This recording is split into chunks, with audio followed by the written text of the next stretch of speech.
సద్గురుభ్యో నమ. శ్రీమాత్రే నమ. పరమేశ్వరుని దివ్యపాద పద్మాలకు నమస్కారం చేసుకుంటూ వీడియోలోకి వెళ్ళిపోదాం. విష్ణు సహస్రనామం గురించి చెప్పాను కదండి. అయితే చాలామంది చాలా డౌట్లు అడిగారు. విష్ణు సహస్రనామం చదవడం వల్ల మనకి ఎన్నో రకాలైనటువంటి సమస్యల నుంచి బయటపడచ్చు. విష్ణు సహస్రనామ పారాయణ అందులోని ఈ ధనుర్మాసంలో రాబోయే మాసాలలో చేయడం వల్ల విష్ణు యొక్క అనుగ్రహం కలుగుతుంది. పైగా ఈ ధనుర్మాసం అన్నది ఉత్తరాయణ దక్షిణాయన పుణ్యకాలాలకి సంధికాలము, బ్రాహ్మీ ముహూర్తం లాంటిదని చెప్పుకున్నాం కదా. ఒకళ్ళు అడిగారు, నిజంగానే మనం కొన్ని సార్లు విష్ణు సహస్రనామం చదివేటప్పుడు కొన్ని రకాలైన సందేహాలు వస్తాయి.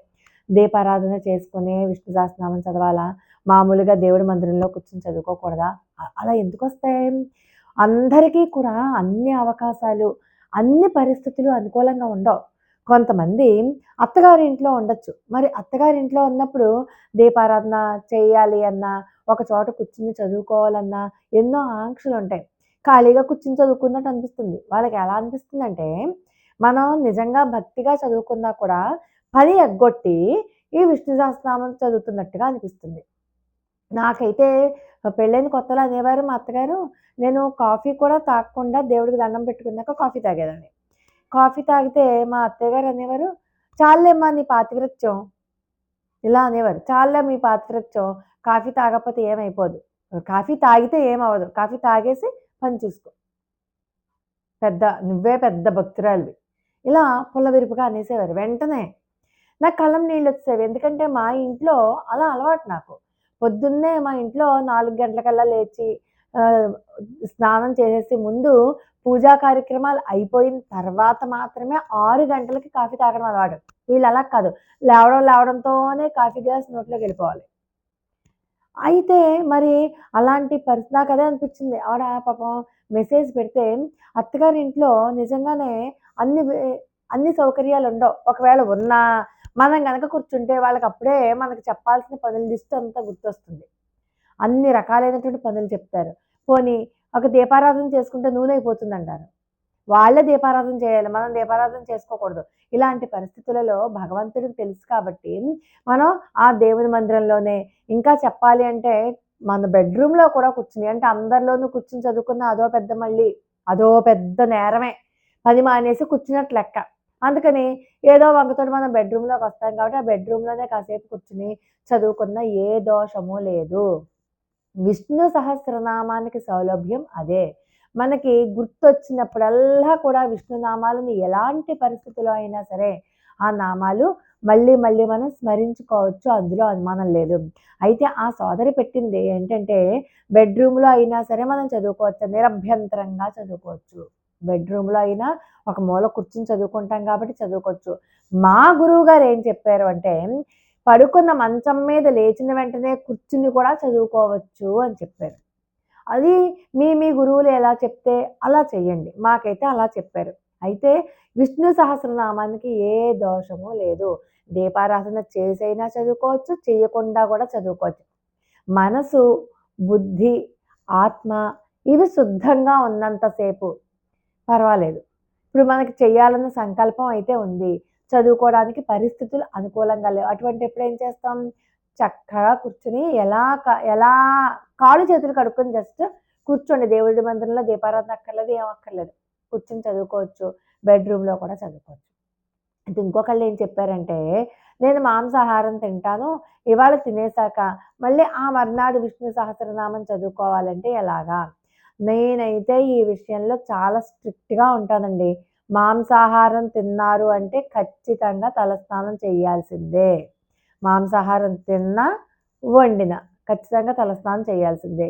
మీరు మార్నింగ్ విష్ణు సహస్రనామం చదువుకుంటే ప్రతిరోజు మీరు 365 రోజులు విష్ణు సహస్రనామం చదువుకుంటున్నారనుకోండి, మాంసాహారం తినడానికి విష్ణు సహస్రనామానికి నిబంధనలు ఏమి ఉండవు. ప్రతిరోజు మీరు గాలి ఎలా పీలుస్తున్నారో ప్రతిరోజు అలాగే విష్ణు సహస్రనామం కూడా చదువుకుంటున్నారు కాబట్టి నియమాలు ఏమి వర్తించవు.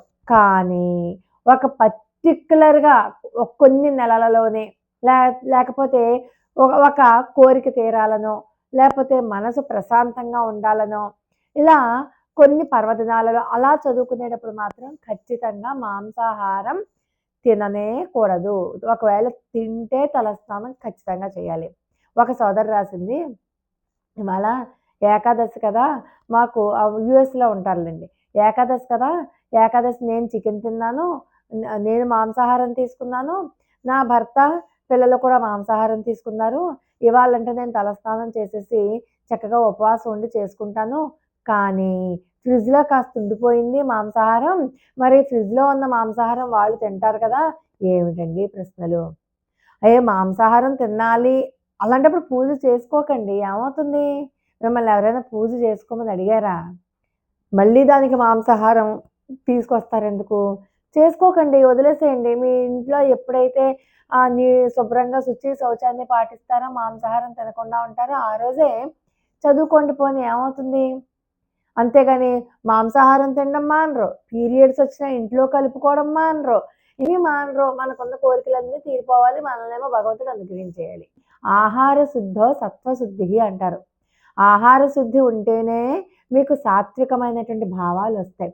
అందులోనూ విష్ణు సహస్రనామం లాంటి ఈ సహస్రనామాలైతేనేమి, బీజాక్షరాలతో ఉన్నటువంటి స్తోత్రాలైతేనేమి, అవన్నీ చదివేటప్పుడు నోరు కూడా శుద్ధంగా ఉండాలి. అంటే మనం ఉల్లి, వెల్లుల్లి కూడా అందుకే తినొద్దు అంటారు. ఉచ్చారణ చేస్తున్నప్పుడు పరమాత్మకి మన నుంచి గాలి సోకుతుంది కదా! మీరు కొన్ని ప్రముఖ దేవాలయాలలో చూసినట్లయితే మూతికిలా గుడ్డ కట్టుకొని కూడా చదువుతారు మంత్రాలు. మీరు తిరుపతిలో అర్చన సమయంలో చూస్తే అర్చన చేసే స్వామి తులసీ దళాలతో అర్చన చేసే స్వామి ఏం చదవరు.